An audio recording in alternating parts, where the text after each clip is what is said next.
एक बार गुरु नानक जी अपने शिष्यों के साथ कहीं जा रहे थे। बहुत दूर चलने के बाद सूरज ढलने का समय हो गया। तब एक शिष्य ने कहा, हे गुरुजी, शाम होने लगी है और हमें अभी बहुत दूर जाना है। वहाँ सामने एक गांव दिख रहा है, चलिए आज की शाम हम वहीं पर बिता लेते हैं और हमारे खाने पीने का बंदोबस्त भी वहीं हो जाएगा। गुरु नानक जी ने अपने शिष्य का बात स्वीकार करते हुए कहा, चलो ठीक। और गुरु नानक जी अपने शिष्यों के साथ उस गाँव में पहुँचे और एक शांत जगह पर बैठ गए। उसके बाद उनके एक शिष्य ने कहा, गुरुजी, मैं गांव में जाकर कुछ खाने पीने का बंदोबस्त करके आता हूँ। गुरुजी ने कहा, ठीक है, जाओ। वो शिष्य गांव में गया और लोगों से कहने लगा कि आपके गांव में स्वयं गुरु नानक जी आए हुए हैं और उनके साथ उनके शिष्य भी आए हुए हैं। आप लोग चलिए, उनके दर्शन करिए और उनके भोजन का भी प्रबंध कीजिए। इतनी बात सुनकर उस गांव के सारे लोग भड़क गए। वो सब गुरु नानक जी के पास जाकर उन्हें बुरा भला कहा और कहा कि इस गांव से तुरंत निकल जाने के लिए।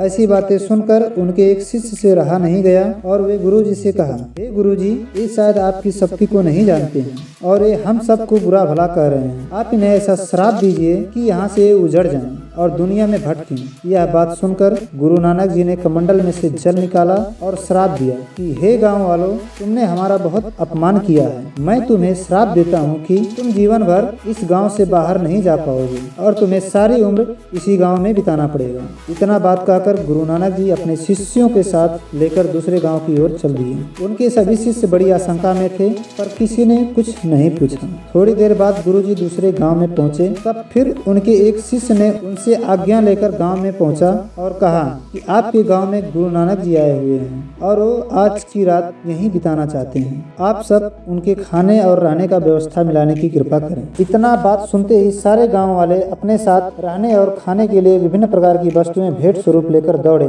और लोगों ने उनका भव्य रूप से स्वागत भी किया। रात को गुरुजी कुछ ज्ञान दिए और सुबह लोगों ने विदाई भी बहुत भव्य रूप से किया। सभी गाँव वाले बहुत खुश थे। जाते समय उनके एक शिष्य ने कहा, गुरुजी, ये गांव वाले कितने बढ़िया हैं, इन्होंने हमारा कितना सम्मान किया है, आप इन्हें कुछ आशीर्वाद दे दीजिए। तब गुरुजी ने शिष्य की बात मानकर कमंडल में से जल निकाला और उनके ऊपर फेंक कर कहा, तुम सब लोग यहाँ से उजड़ जाओ, तुम सब लोग दुनिया के कोने कोने में फैल जाओ। ये शराब देकर गुरुजी वहाँ से चलने लगे। तभी उनके एक शिष्य ने पूछा कि गुरुजी, उस गाँव वाले हमारा इतना अपमान किया, फिर भी उन लोगों को वहीं रहने के श्राप दिए और ये हमारा इतना सम्मान किए हैं, आप इन्हें यहाँ से उजड़ जाने के लिए श्राप क्यों दिए? तब गुरुजी मुस्कुराते हुए कहा, हे वत्स, वो लोग बुरे हैं। यदि वो यहाँ से उजड़ जाएंगे तो जहाँ जाएंगे वहाँ बुराई फैलाएंगे, इससे बुराई और बढ़ेगी। और ये गांव वाले अच्छे हैं, यदि ये लोग जहाँ जाएंगे वहाँ अच्छाई फैलाएंगे, इसीलिए मैं इन्हें ऐसा श्राप दिया। तो दोस्तों, ये कहानी आपको कैसी लगी